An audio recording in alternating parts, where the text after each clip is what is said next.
lucky to be here. And let me tell you, this zebra herd is incredibly cute. That little foal is so relaxed. It's not worried about us being here at all. And if you have a look on its face, it's got kind of these black markings, almost where it looks like the hair is completely rubbed off. Oh, please turn your head a bit more to the side. Very cute little one. So this is a pretty distinctive foal. We've seen this foal maybe last week as well, but haven't seen it since. It's been quite elusive with the rest of the dazzle. But when the dazzle's here, this foal is very, very sweet. Look at it trying to cuddle mom while she's feeding.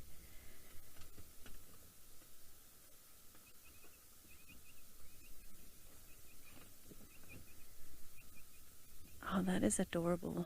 So this is very typical young zebra behavior, sticking very, very close to mom, especially when so young, and only when they get to a little bit older, a few months old, maybe 3 to 4 months old, closer to 5 months, anywhere in that window, they start venturing further away from mom and they start becoming a little bit more bold.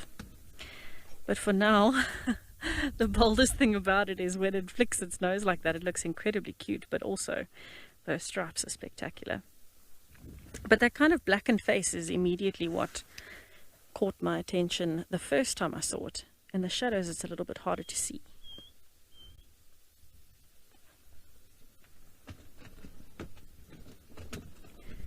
So it looks like the hair, I'm actually picking up my binoculars so I can have a closer look as well. It looks like the hair, it's kind of been rubbed off a little bit just on the side under the eye.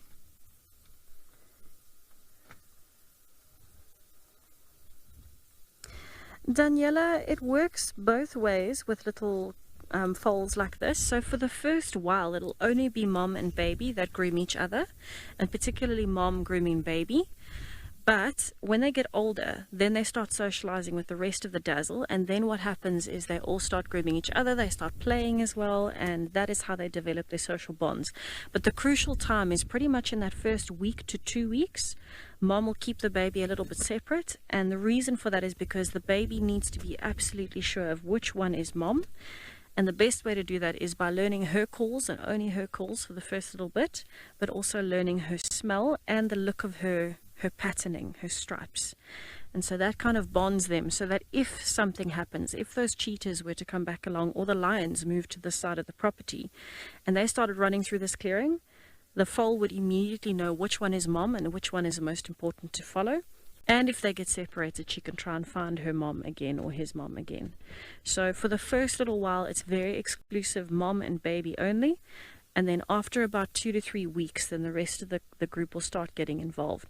But you'll see even at a few months old, I mean, I don't think these two little foals are older than 3 months, but let's say even if they're 2 months old, they're still sticking very close to mom, but it doesn't mean they don't socialize with other zebras, just that most of the time they are still with mom, and every now and then they'll venture out and start chatting and grooming with other zebras.